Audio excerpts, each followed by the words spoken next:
तो आगे मैं नमस्कार मुन्ना पिंटू स्वागत आपको और नया वीडियो। तो देखो ना मैंने जेनटा कि सुभद्रा योजना जेनटा कि आगामी किस्ती राखी पूर्णिमा पड़वार लगी अच्छे आउ भितर आप जेनटा कि काଣା काଣା रेडी रखिथिबार कथा सबुद पहला। तो फास्ट ऑफ ऑल जदि आपण माने जदि नुआ सुभद्रा योजना करवा लगी चाहछन बेले एबे तो पोर्टल बंद अच्छे तो जेबे चलबा सेते बेले आपण माने करि पारबे। तापर आउ गोटे कथा हला जेनटा कि बहुत सारा जेनटा कि बेनिफिशियरी माने काଣା करछन ना सुभद्रा योजना जेन टाइम रे अप्लाई करछन तो देखो ना मैंने सेन नहीं बता है। ठीक अच्छे आपन को मुई पहला कहीदेवा चाहूँ तो जेन मैंने भी मैंने सुभद्रा करछन तो जिते पोर्टाल सबमिट कराई तो से टाइम रे नहीं देखा है कि केन बैंक अच्छे काଣା किसी नहीं जानीपार आप जेन फॉर्म भरिक जेन सुभद्रा योजना अप्लाई कर तो सेन हेते किसी मैंने जना नहीं पड़े। तो से लगी आप सुभद्रा योजना अप्लाई कर देछन बोले अप्लाई करदेवे ठीक अच्छे कि करदे सारा आपन काଣା चेक करवार कथा। ठीक अच्छे मुझे आपको किसी जनाबार लगे चाहे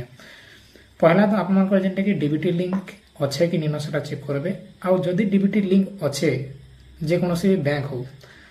से बैंक जो लिंक अच्छे सेटा जेनटा कि एक्टिव अच्छे कि डीएक्टिवेट अच्छे यहाँ हूँ मेन कथा बोले काଣା थी कि अकाउंट मैंने लिंक थी आधार कार्ड रे डीबीटीटा किंतु बंद होकर पड़ी थी तो से केस रे भी पैसाटा आसी नहीं पारे जेनटा कि आपको जन देछे। तो से मैंने काଣା करेंगे करेन्ट डीबीटी अप्लाई करेंगे केन्ता करी एनपीसीआई पोर्टाल के जी और तार बाबद नहीं मुझे अलरेडी बहुत सारा वीडियो बने सारी मैंने चैनल भी जाकर देखिपारे ना यूट्यूब सर्च करेंगे आपको वीडियो मिल जावा करेन्ट डीबीटी आप लॉगिन करेंगे। ठीक अच्छे जदि केनसी पुराना थिबा तापर रहा गोटे कथा है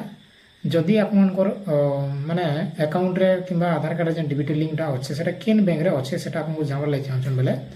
पहला तो आपको आधार कार्ड दरकार पड़वा और आधार कार्ड जो मोबाइल नंबर लिंक अच्छे से ओटीपी जावा। ठीक अच्छे इतक आप जान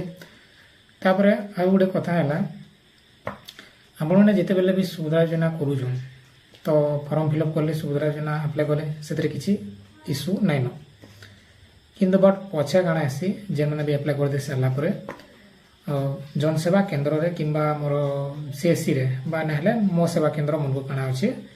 सेन पेंडिंग रही पड़ी जाए काଣା ई केवाईसी बोलिक यहाँ जेन ई केवाईसी कथा मुझे कहे सेटा जेनटा कि आपंकर अकाउंट रो ई केवाईसी नुहे यहाँ हूँ सुभद्रा योजना गोटे ई केवाईसी। तो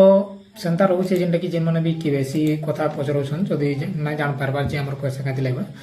आर गोटे जिनिस काଣା होचे हमर मो सेवा केन्द्र रे आ जनसेवा केन्द्र रे जेन भी हमर से माने सीएससी रे जेन अप्लाई करा जाउचे सुभद्रा योजना सेनो काଣା होचे किसी हिताधिकारी मनकर ना पेंडिंग रे रही जाउचे ई केवाईसी रो लागि तो सेटा जेनटा कि सुभद्रा योजना रे गोटे केवाईसी करबार के पड़वा जेनटा कि सेटा आपन को केनदा करि पारबे आपण मनकर पाखे आखे जेन भी यदि ऑनलाइन दुकान अच्छे जनसेवा केन्द्र किंबा सीएससी सेना के जेगे आपण ई केवाईसीटा करि पारबे एटा जानि बोले आर जदि ई सब किछि माने नाइ न बोले एबे आपण काଣା करबार के पड़वा पहला तो गोटे गोटे जिनिस सी काଣା ना सुभद्रा योजना हो किंबा जेकोसी भी डीबीटी माध्यम जेन गवर्नमेंट पैसा दउछन तो सर्वर इश्यूर लगी जेनटा कि डिपोजिटा है नहीं पारे आर गोटे कथा है जेन आपनकर जेन अकाउंट आप जेन खोलीछन आपनकर बैंक खाताटा सेटा तार क्रेडिट रो डिपोजिट केते माने तार क्रेडिट रो लिमिट केते अच्छे सेटा भी जानवारटा बहुत जरूरी रहसी। तो बहुत सारा जेनटा कि हमरो हिताधिकारी माने अछन जेनटा कि सुभद्रा योजना रे करछन ना स्कूल टाइम रे पढ़ा थिला टाइम रे जेनटा कि 10 क्लास पढुथिला टाइम रे से टाइम रे खाता माने खोली दिछन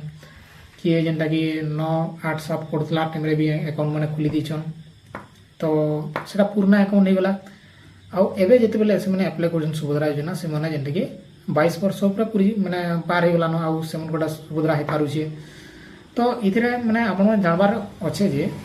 आम जेन बैंक पासबुकटा देछूँ कि अच्छे चलाऊँ तो से तार कैपेसिटी भी काଣା से भी जानवारटा बहुत जरूरी है। ठीक अच्छे तारपर आर किसी कथा जदि थिबा बेले आप निहाती कमेंट सेक्शन में जणेदेवे तो मुझे जेनटा देखली सेटा आपको जनाली सुभद्रा योजना रिलेटेड भी आप पचरे पारे कमेंट बॉक्स बोले खुला अच्छे तो ये सब किसी मैंने चेक चाक करे काज बेले किसीटा काम आपको जेनटा कि निजे चेक भी करेंगे चाहिए बेले ऑनलाइन स्टेटस भी चेक करेंगे एनपीसीआई रे जेनटा कि आप डीबीटी लिंक भी करेंगे करेन्ट डीबीटी भी आप अप्लाई करेंगे। ठीक अच्छे तो यहाँ किसीटा कथा जेनटा कि सुभद्रा योजना के नहीं करे